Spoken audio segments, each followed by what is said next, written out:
নমস্কার সবাইকে। লাইফ এন্ডুয়ার্সের আরও একটি ব্লগে তোমাদের সবাইকে স্বাগত জানাচ্ছি। এই রবিবার মা আর ভাই এসেছিল, বাড়ি থেকে বোনের জন্য তৈরি করে নিয়ে এসেছিল মাছের মাথার মুড়ি ঘন্ট। আর মা আসলে তো খুবই ভালো লাগে আমার। মাঝে মাঝে যখন আসে, সকালে আসে আর বিকালের দিকে চলে যায়। তো বোন যেহেতু ট্রান্সফার হয়ে এসছে খুব কাছে, তো ওর সাথে দেখা করতে যাব বলে সবাই একসাথে যাব তাই ঠিক করেছি। তো এই ড্রেসটা বাবাইকে পরাবো, আর আমি বুঝতে পারছি না যে আমি সালোয়ার স্যুট পরবো নাকি ফ্রকটা পরে যাব। তো সালোয়ার স্যুটটা তো একটু আয়রন করে নিলাম, আর ফ্রকটাকেও আয়রন করে নিলাম। আয়রন ছাড়া তো আর পরতে ভালো লাগে না। দেখবে কোথাও যাওয়ার সময় যদি তুমি আয়রন করা ড্রেস পরো, তাহলে সেটা তোমার পার্সোনালিটি বলো, তোমাকে দেখতেও কিন্তু বেশ ভালো লাগে।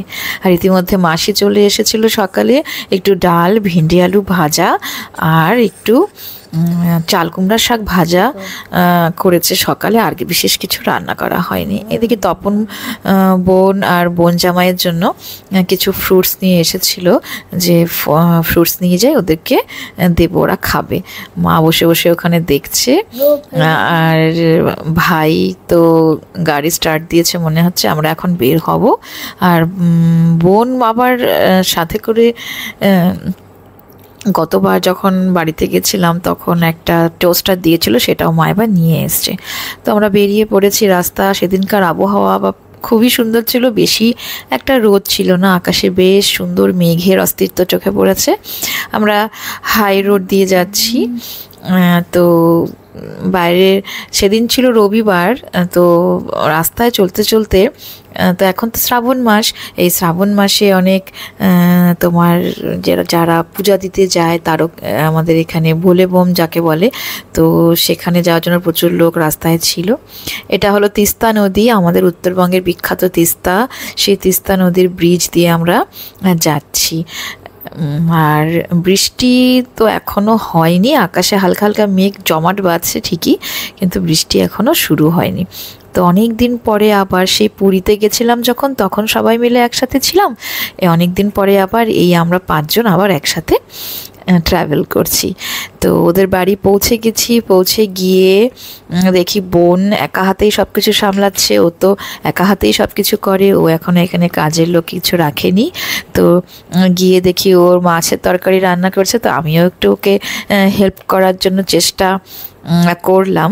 তো ও কিছু করতে দিচ্ছিল না, কিন্তু আমার ও রান্নাঘরে গিয়ে একটু হাতে হাতে করতে বেশ ভালোই লাগছিল। তো বোনের জন্য ভাই একটা সুন্দর টি সেট নিয়েছিল, সেই টি সেটটা, এই টি সেটতে আমরা চা খাওয়ার জন্য উদ্বোধন করলাম সেদিন। তো খুব সুন্দর চা খেলাম। এই চাটা হচ্ছে অর্থোডক্স, এটা হচ্ছে আমাদের ডুয়ার্সের ডাবরি টি গার্ডেনের ডাবরি, এটার নাম না হেডিং আছে। তো ডাবরির এটা হচ্ছে অর্থোডক্স টি, দার্জিলিং টি। এটা খুবই লাইট ফ্লেভার্ড, খুবই সুন্দর, আমরা সবাই এটা খেতে খুব পছন্দ করি। তো ওদের ডাইনিং টেবিলে সবাই বসে গেছি এই চা খাওয়ার জন্য, কারণ কোথাও থেকে গিয়ে তো বেশ চা খেতে ভালোই লাগে। আর ওর এত সুন্দর শিলপাটা আর এত সুন্দর রান্নাবান্না, এই মাছের ঝোল হয়েই গেল। শিলপাটাটা আমার খুবই পছন্দ হয়েছিল। তো কাঁচা কলা, আলু আর ডাঁটা দিয়ে ও মাছের ঝোল করেছে, লোকাল তাজা মাছের ঝোল।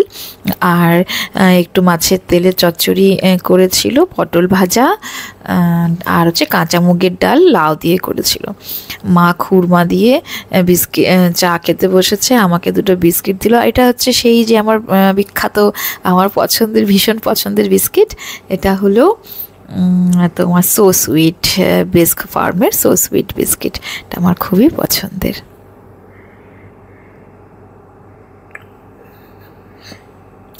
ওর এখানে দেখলাম একটা ট্রে, যেখানে ও বাসন ধুয়ে রাখে প্লাস্টিকের, বেশ সুন্দর, নিচের দিকে সব জল পড়ে যায়, আমার পছন্দ হয়েছে। আর ওর ব্যালকনিতে গিয়ে দেখি সেরে বিশাল কাণ্ড, এত যে গাছ ওর ব্যালকনিতে, খুব সুন্দর সুন্দর ফুলের গাছ। ওর এই ফুল দিয়েই ওর পূজা দেওয়া হয়ে যায়। অনেক গাছ ওরা এত ট্রান্সফার হয়, তাও দেখো কত রকমের গাছ লাগিয়েছে ও। ও গাছের খুব যত্ন করে এবং গাছগুলো বেশ ভালোই হয়েছে। মা আবার ওখানে গিয়ে একটু বসলো, আর এখানে তুলসী তলা দেখো কি সুন্দর লাগছে। এটা ওর ব্যালকনি। রেইন লিলিও দেখতে পাচ্ছি। মা একটু বসে গেছে, মাকে আমি বললাম যে একটু ভালো করেই বসো, অনেক দিন বাদে মা আর মেয়ে।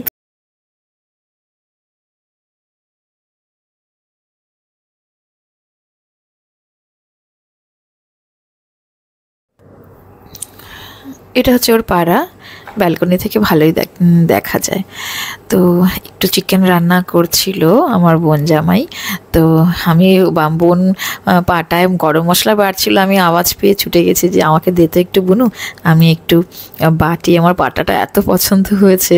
তো আমি একটু ইচ্ছা প্রকাশ করলাম, একটু বাটলাম, গরম মশলা বাটলাম। আর তারপরে ও সবার জন্য কিছু ফল কেটে দিল। তরমুজটা নিয়ে গেছিলাম, তরমুজটা খুব একটা বেশি লাল ছিল না, আর ভেবেছিলাম লাল হবে, কিন্তু অতটাও না। আর আমার ছেলে বাবাই, তোমরা তো সবাই জানো, ও তরমুজ খেতে ভীষণ পছন্দ করে। তো এর মধ্যে মাংস রান্না করা হয়ে গেছে, আর বিশেষ কিছু কাজ নেই, এখনও রান্নাঘর পরিষ্কার করে স্নান করবে, স্নান করে পূজা দেবে, পূজা দিয়ে তারপরে বাকি দুপুরের খাওয়া দাওয়া সারা হবে।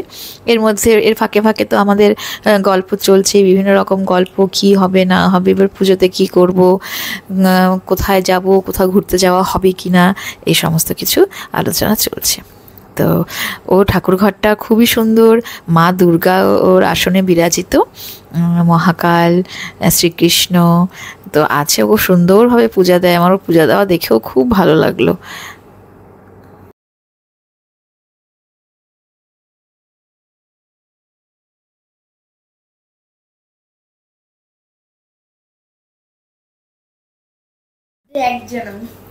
বাবাই তো বেশ এনজয় করছে, এদিক ওদিক ঘুরে ফিরে আছে, সবাই সবার মতো গল্পের ছলে অনেকটা সময় কাটানো হলো।